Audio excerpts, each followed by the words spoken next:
Welcome to Voice Rising with Kara Johnstad. Enjoy weekly conversations with leading luminaries, pioneering visionaries, singers, poets, musicians, and sound healers as we explore the profound role our voice plays on the path to self-realization and global enlightenment. The internationally acclaimed singer, composer, author, healer, recording artist, voice expert, creator of Voice Your Essence, and founder of the School of Voice, Kara Johnstad uses her extraordinary spiritual gifts to empower others. Everything in this world vibrates. Everything has a frequency. A pioneer in the field of voice work and transformational songwriting. Her breakthrough methods are helping thousands of people worldwide fine-tune their body-mind-spirit system and unlock the energetic frequencies of limitless creativity, health, and abundance. Share your voice, ask your questions, join in the conversation. Receive life-changing, positive transformation and rise together to create a sound world. And here's your host, Kara Johnstad. Hi, everybody. Welcome to Voice Rising. With me in the studio today is Zoë Beck.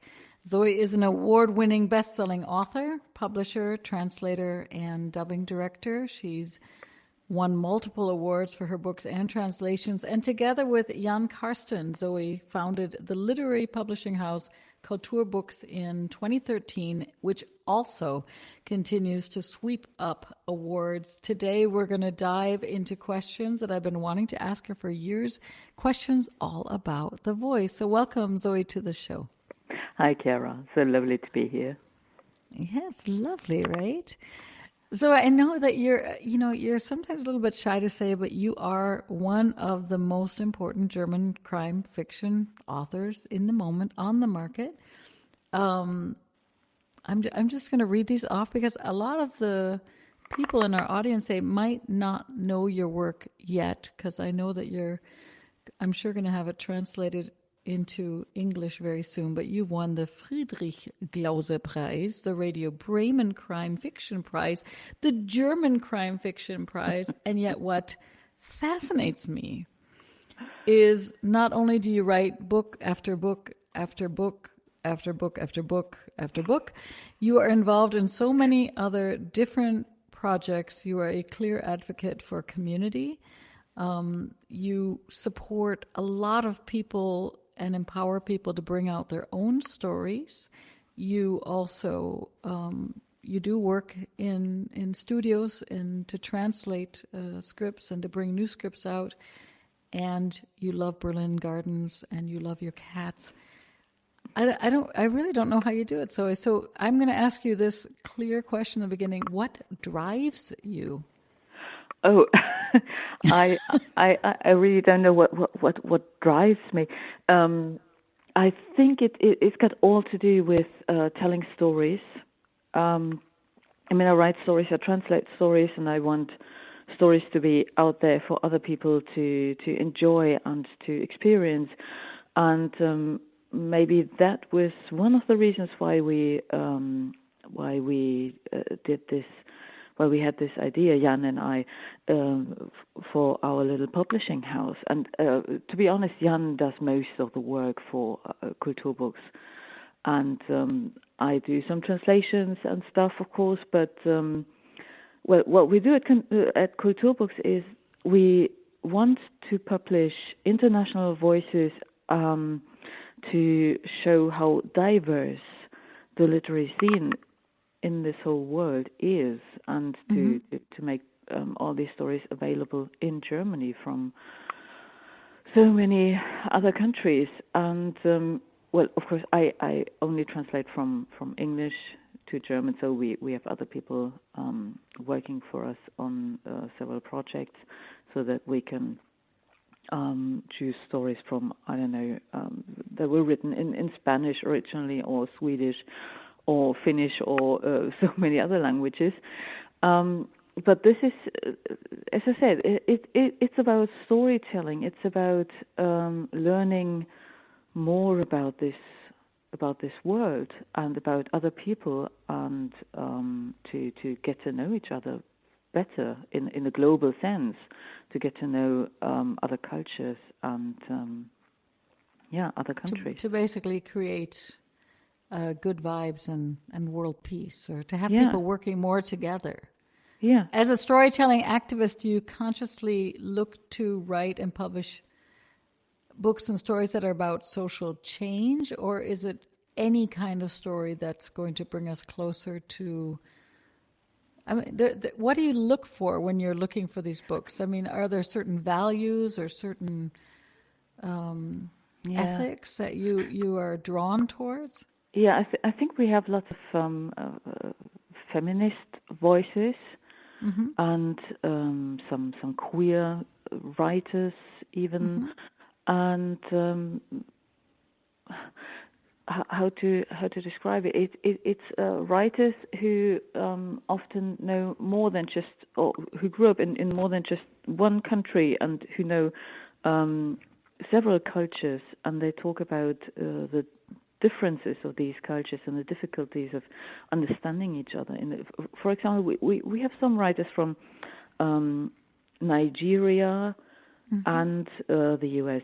who grew up in Nigeria and then went to school in the U.S. and then went back to Nigeria and so on. And they talk about all these differences and the things that these cultures have in common, but which difficulties they have in life, and what, for example, what does it mean to not come from one country and maybe not have one homeland, for example, and what does it mean to feel at home? But often it's about it's not just about cultural differences, but also about politics, of course, and just human lives, human beings, just stories, really. Human life. Yeah, James Baldwin, who I'm sure you know, he said, you write in order to change the world, knowing perfectly well that you probably can't, but also knowing that literature is indispensable to the world. Right? Absolutely. The world changes according to how people see it. And I mean, I think that's what's so fascinating in this time, is that we have... I don't know if there's ever been a time, I mean, I wanted to ask you this anyway, I don't think there's ever been a time where so many people could publish and bring out their stories. Yeah. It seems like we're in a creative renaissance, as far as there is the ability, wherever you are in this world that's connected to the internet, to start telling your story. Yes, thanks to digital publishing. I think it's not so big in every country on this planet, but digital publishing has made things, ebook publishing has made things so much easier. I mean, we started as an ebook publisher, and then after 2 or 3 years, we added print editions to our program, not the other way around. We did not start with print editions, which would have been the traditional way. But for us, it was much easier to start as an e-book publisher. And this is what you can do nowadays. And you can reach out to people all over this planet. And what I found so amazing during this pandemic now, so many things were possible still. I mean, you could not go out and go on readings. You could not meet people.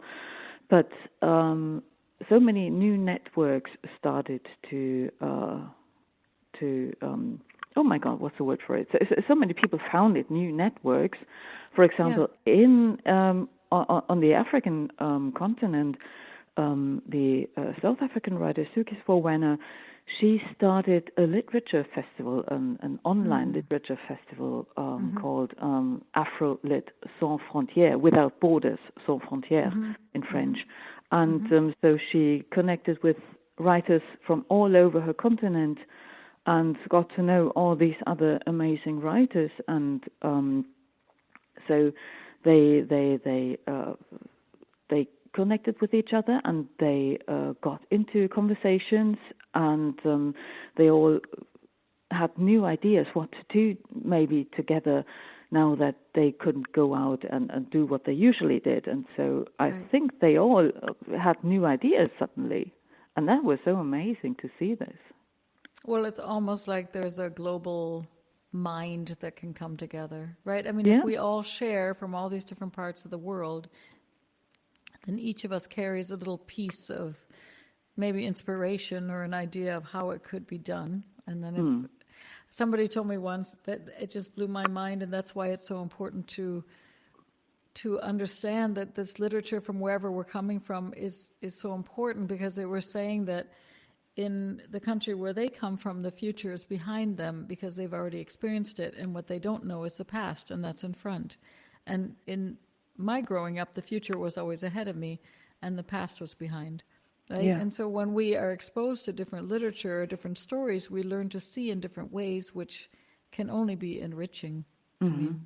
I mean, exactly. Yeah. No? We can only learn from each other. We can only learn from each other. Mm-hmm. And in this whole big digital world, and on one hand, we have a lot of freedom and a lot of independence and a lot of creativity.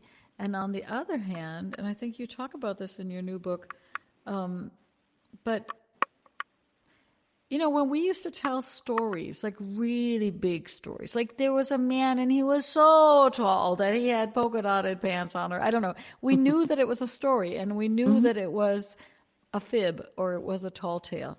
And now through social media and digital publishing, in one way it's good if it's labeled as a book. But there are a lot of people sharing stories where you don't even know if it's true or not true, or fake or not fake. And we're being flooded with so many stories that a lot of people don't even know what is a story or what is real.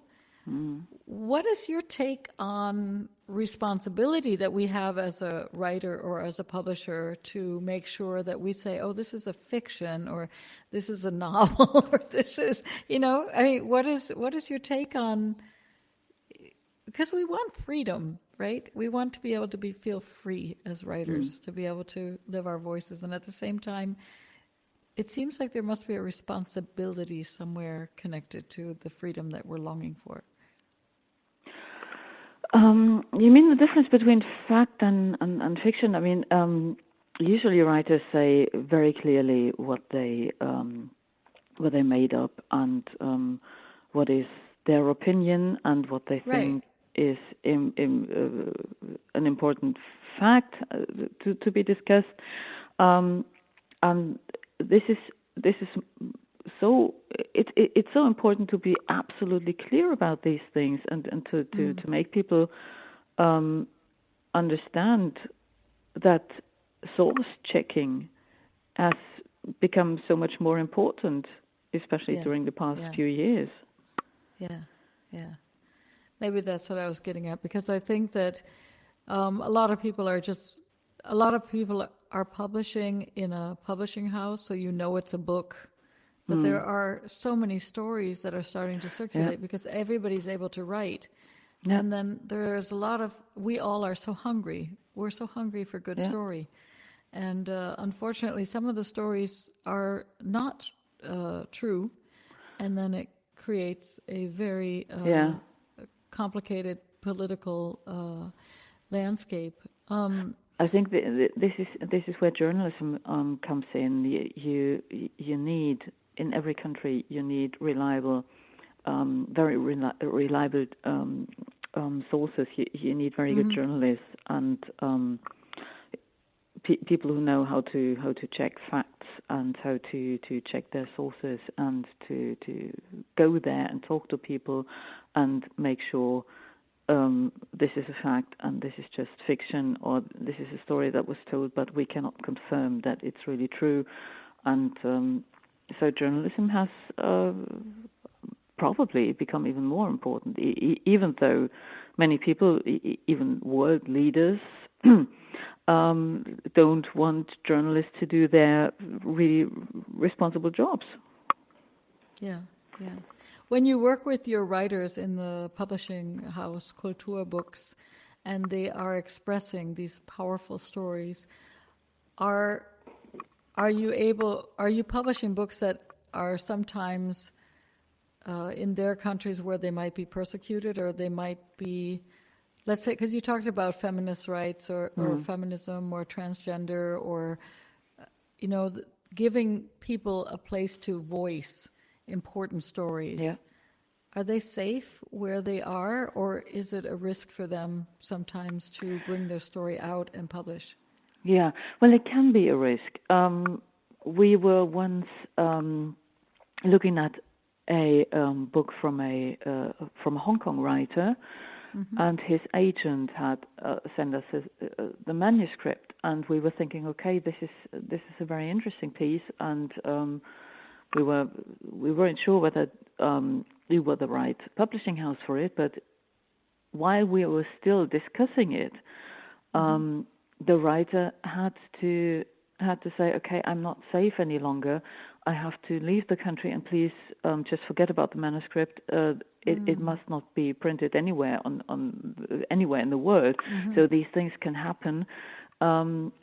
But usually these people, these writers already live in safe countries. They already had to leave if it was dangerous for them. They already had left their home countries, and now they are in safe spaces. But these things can happen, and I know from other publishers that they publish writers that have problems in their countries. But it can happen all the time. And this again is the amazing responsibility we have. How the story can be that powerful, and the voice, if you really voice your truth. Yeah. You have to be very brave. So we're going to take a small station break, and then we're going to be back with more about the voice. Okay.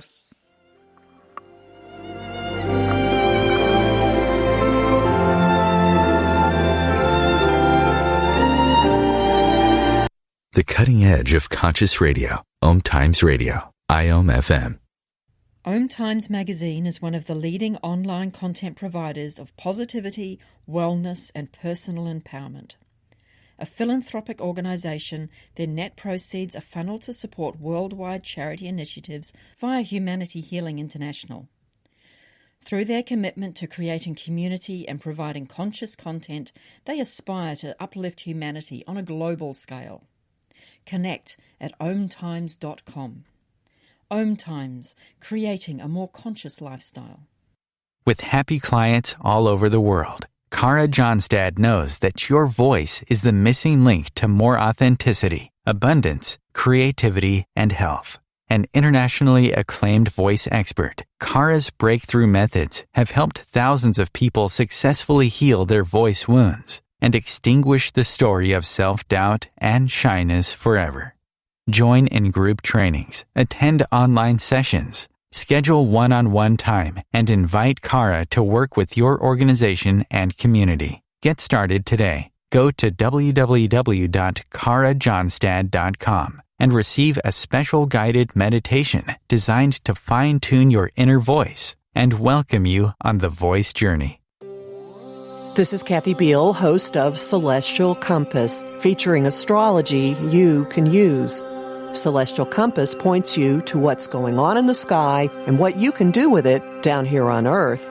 We also explore fun, effective, and cosmic tools for navigating this adventure we call life. Join me the first and third Monday of the month at 5 p.m. Eastern Time for Celestial Compass. It's enlightening, entertaining, and empowering. COVID-19, brought to you by CDC and the Ad Council. If you're feeling increasingly lonely right now, you're not alone. It's totally normal. Even though we may not be able to get together in person, connecting virtually with friends and family still gives you a chance to interact with people and may help raise your spirits. Join a virtual book club, set up group text chats, or online video coffee breaks with coworkers.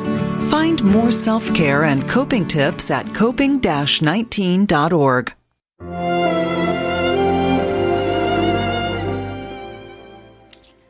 Hi, welcome back to Voice Rising. I'm your host, Kara Johnstad, and with me in studio is the best-selling author and publisher, Miss Zoë Beck.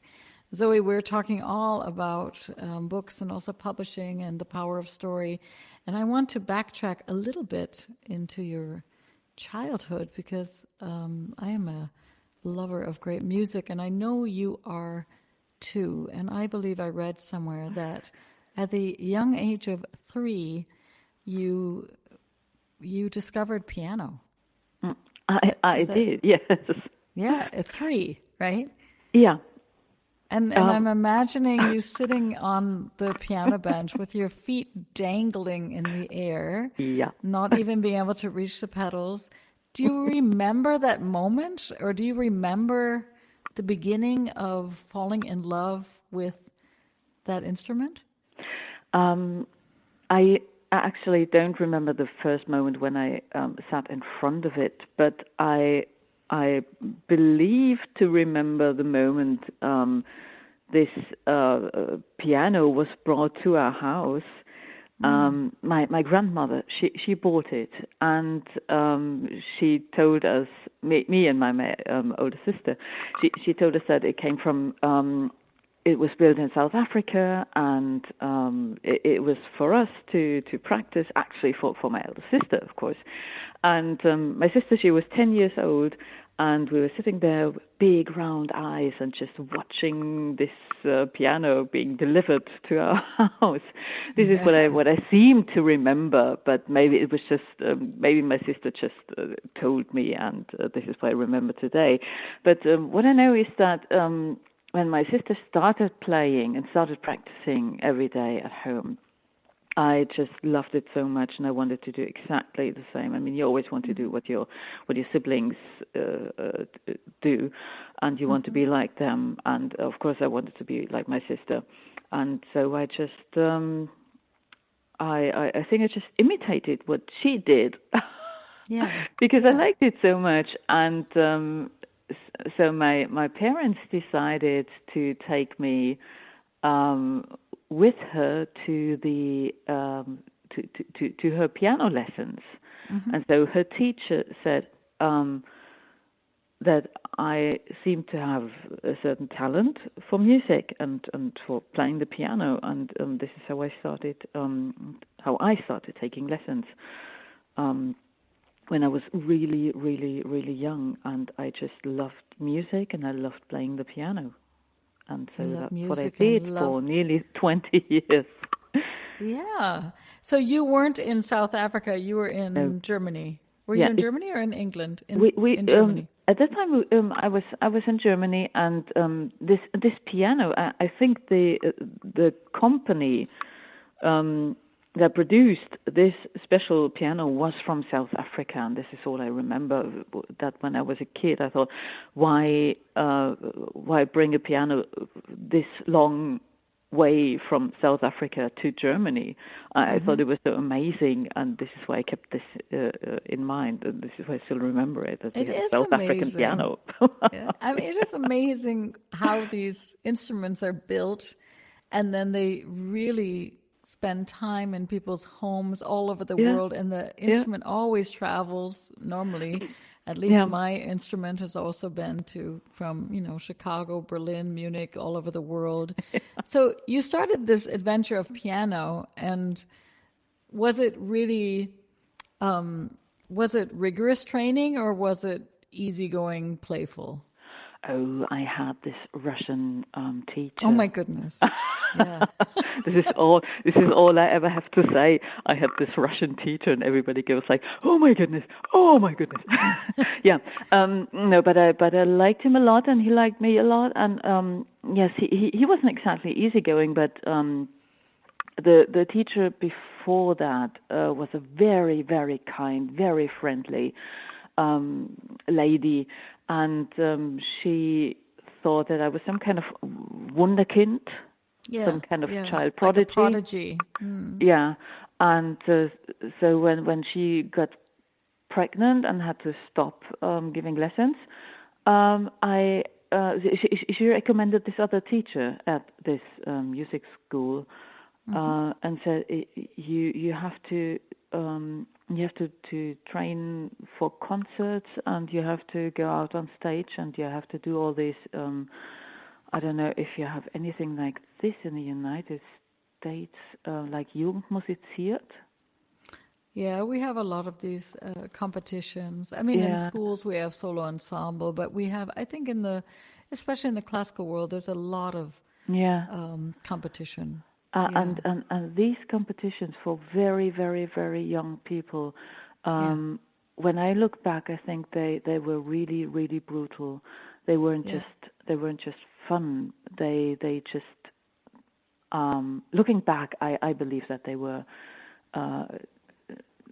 weren't meant to take away all the fun, but that's exactly what they did. You had to be so exact. You had to be you had to look, especially as a girl, you had to look a certain way, and it was really nerve-wracking. And maybe this is what took away all the fun from playing the piano, which I used to love. And over the years, I just became more and more nervous and less secure. And I believe I would have needed a teacher just like you to make me more comfortable going out on stage. But to be honest, my teacher, he was a fantastic piano player.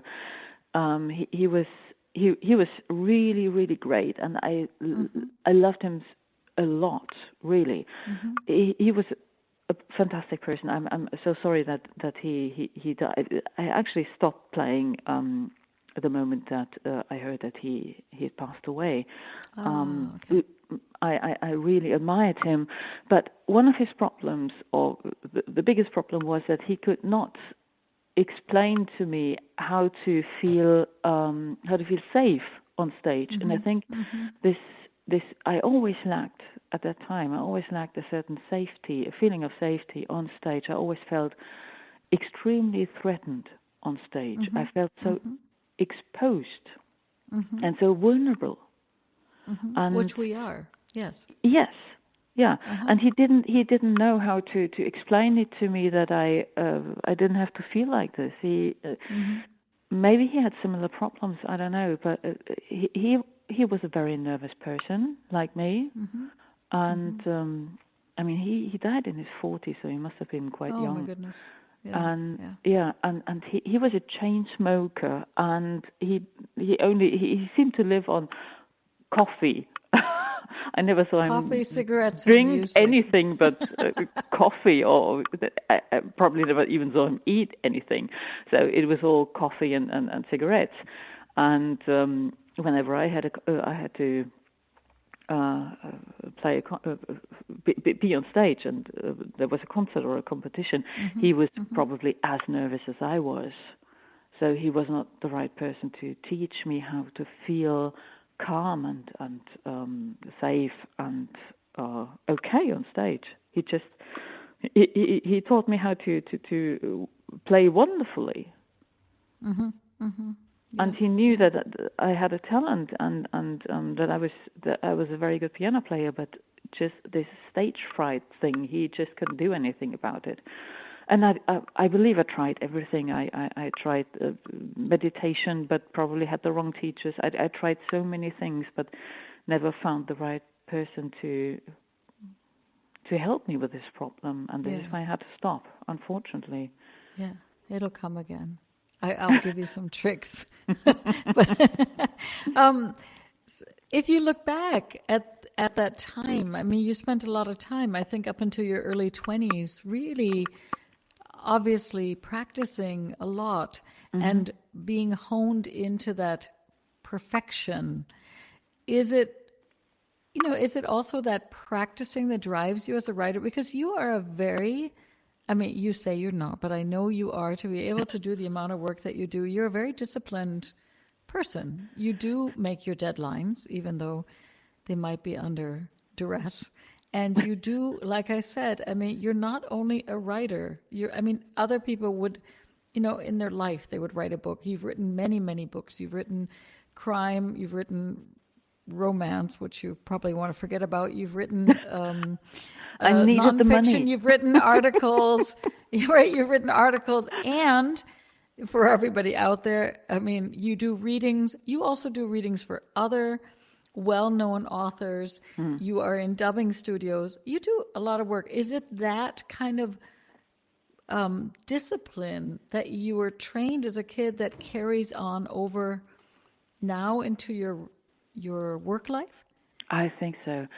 I think it's the discipline you need if you want to be a proper musician. You need to practice more than the other kids who just play for fun, and or who just play in order to play a happy birthday tune for their grandparents, which is nice. And I sometimes wish it would have been like this with me, but I think my first concert was my first time on stage was when I was 5, and my first real competition was when I was 6 years old. Yeah. And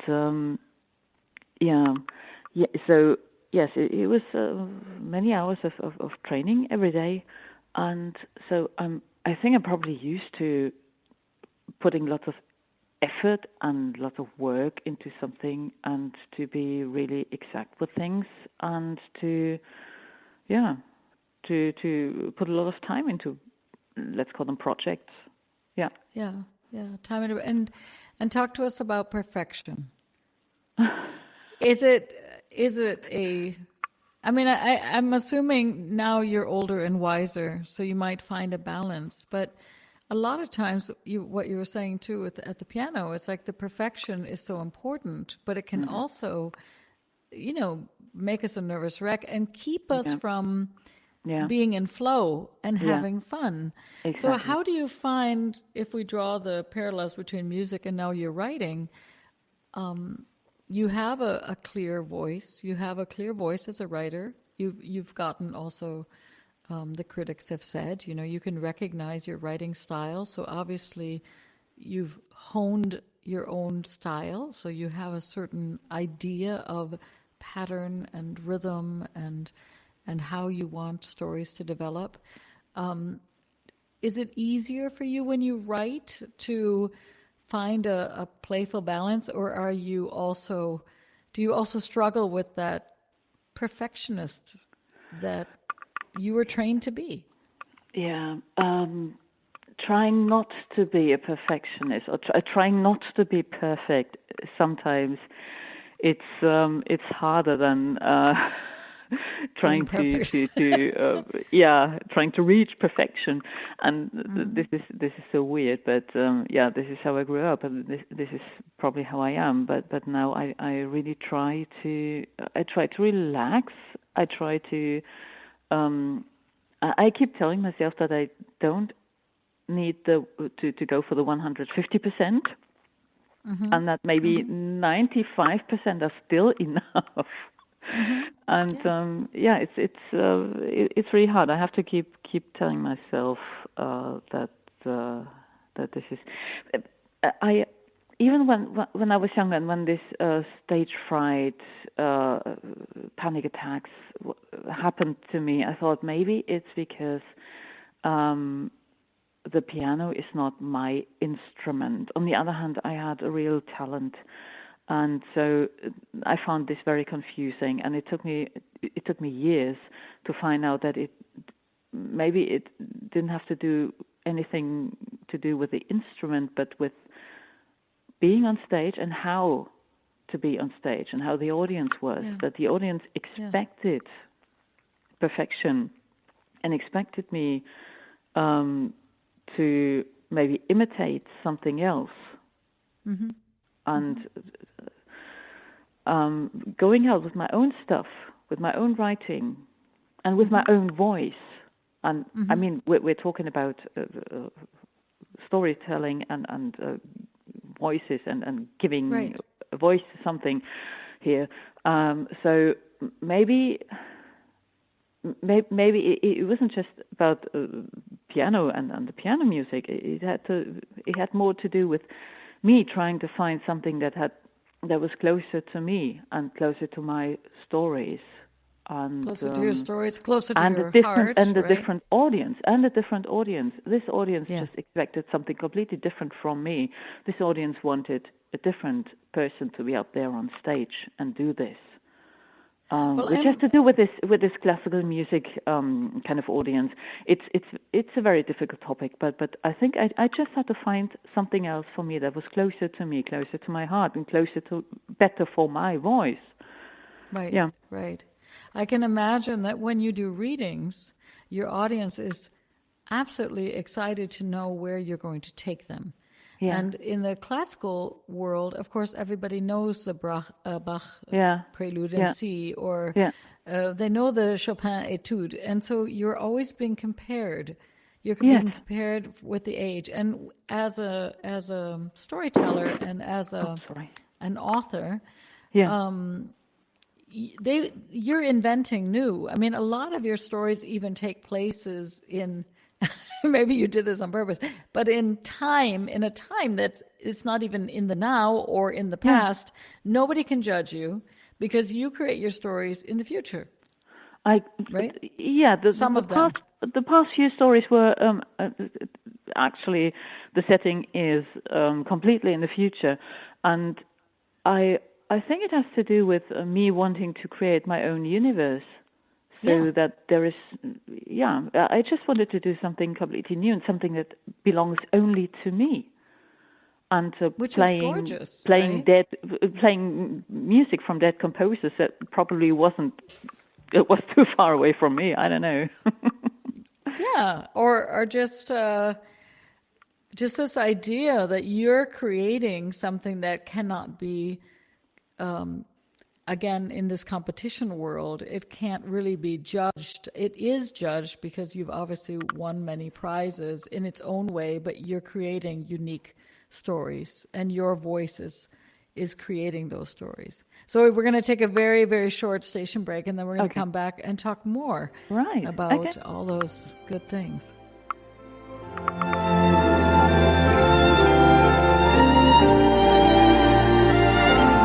Bringing a more conscious lifestyle to your world. OMTimes Radio. IOM FM. Ascending Hearts is no ordinary dating site, but a spiritual dating site with a purpose, to link you with your soulmate. We engineer the serendipity so you can trust that you will attune with someone that has the same matching vibration as you. Ascending Hearts, the conscious dating site for the spiritually aware. Try Ascending Hearts for free. AscendingHearts.com. Life is a flow, and enlightenment is simply harmonizing with the way life really is. Then you find that life is effortless, benevolent, and free of all suffering. Hey everyone, this is GP Walsh, and I want to invite you to my brand new radio show that's launching right here on OMTimes Radio called The Flow of Enlightenment. I've been a spiritual teacher for decades, and my greatest pleasure is being able to share with you these deep and highly practical spiritual ideas. So join me in The Flow every Tuesday at 1 p.m. Eastern and let yourself be transformed.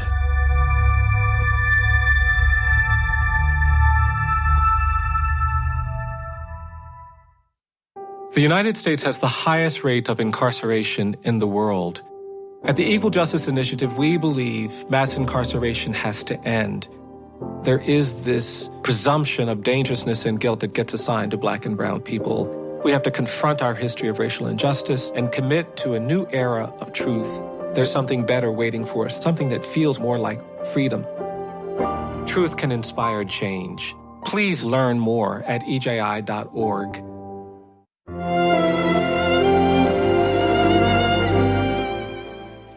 Welcome back to Voice Rising. I am your host, Kara Johnstad, and with me in studio is the best-selling author and publisher, Zoë Beck.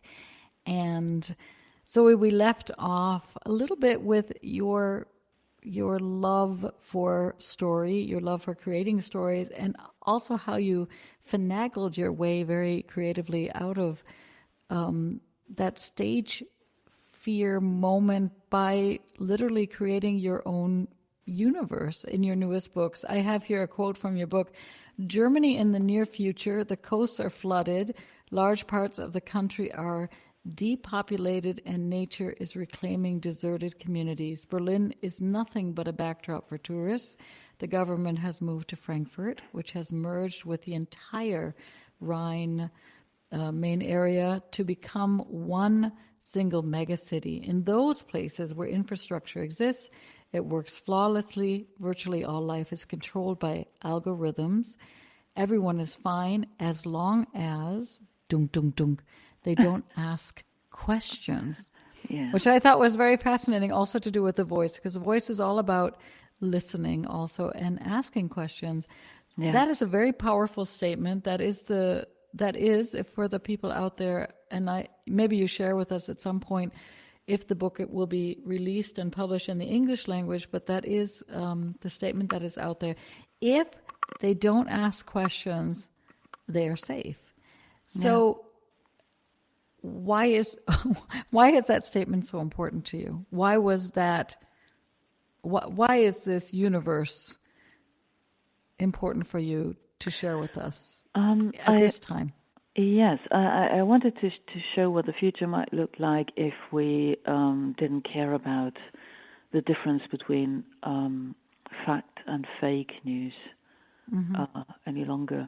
And so I created a universe, or I created a time and a country where people were so focused on their own lives and their own well-being and happiness and health and whatever, that they just simply didn't care about what was going on in the world anymore. And so the government had, of course, had the chance to feed them with fake stories just to make them feel okay, just to make them feel good. And this, of course, can be, if you lose interest in the world around you, if you lose interest in the facts and proper stories, only because you think they don't have anything to do with your own life, or because you think, no, I just don't want to hear bad news, I just want to hear good news because I want to feel good, then you just lose your connection to the world, and you lose your connection to life. And this is very dangerous. You need to be connected. You need to know the truth. You need to struggle and to be alert. This is maybe not 24/7. Everybody needs to relax, of course, but just shutting down is not the answer. And this is basically what I had in mind when I started writing this book. I mean, I find this, it's, people ask me this question too, and I think it's a hard question to ask because before, long ago, we had, of course, no media channels, and then we had the whole radio channels. We had 1 or 2 television channels. Then we had many, many hundreds of television channels. Now, of course, with social media, we have zillions of channels. And a long time ago, we also had gatekeepers and program directors, and they also did not always show the whole picture, right? So we also didn't see, at least in America, we had many shows where they didn't show patchwork families, or they didn't show multiracial couples, or they didn't show homosexuality, or whatever it might be, right?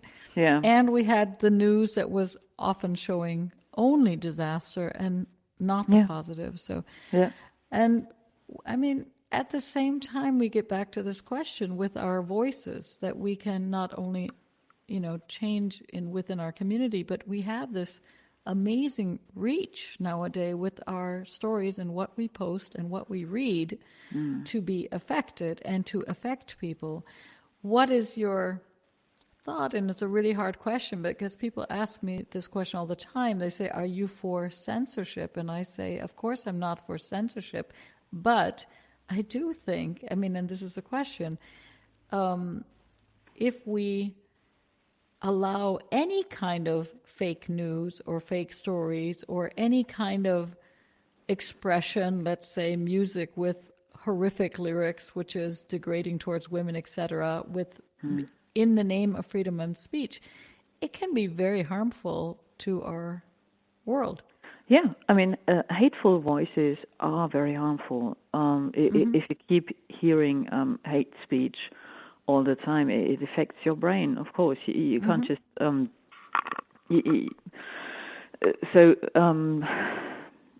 Yes, how to do it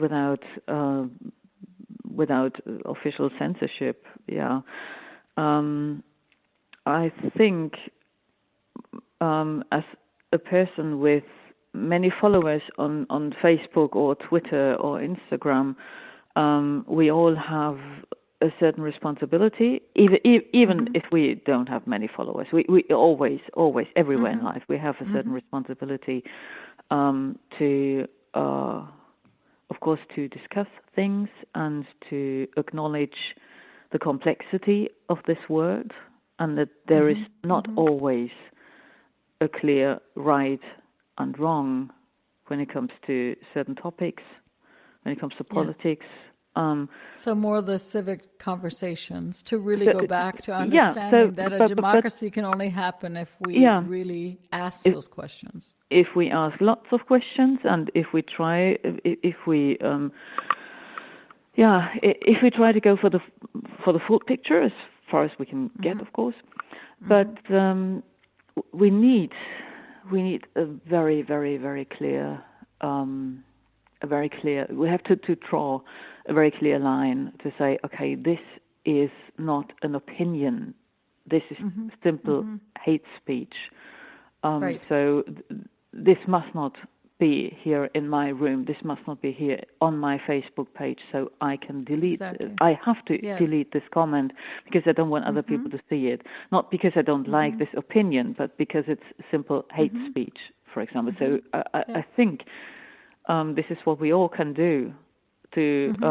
I agree. To differentiate between this is an opinion, and I may not like it, but we have freedom of speech in our countries. But here is somebody who just wants to hurt other people and who is just full of hate and full of anger. And of course, we need to listen to people who are full of anger, and we have to try and see if we can still reach out to them. But there has to be the right time and the right place for this. And often it's social a little media bit like is not the right place. Yeah, I always say it's a little bit like weeding the garden.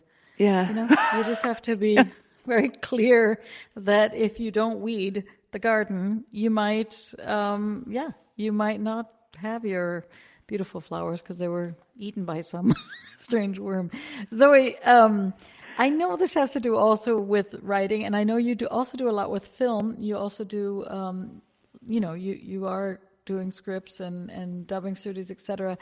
And the studies of people's brains while they're watching movies, they show that the brain does not look like the spectator, but it looks more like a participant in the action.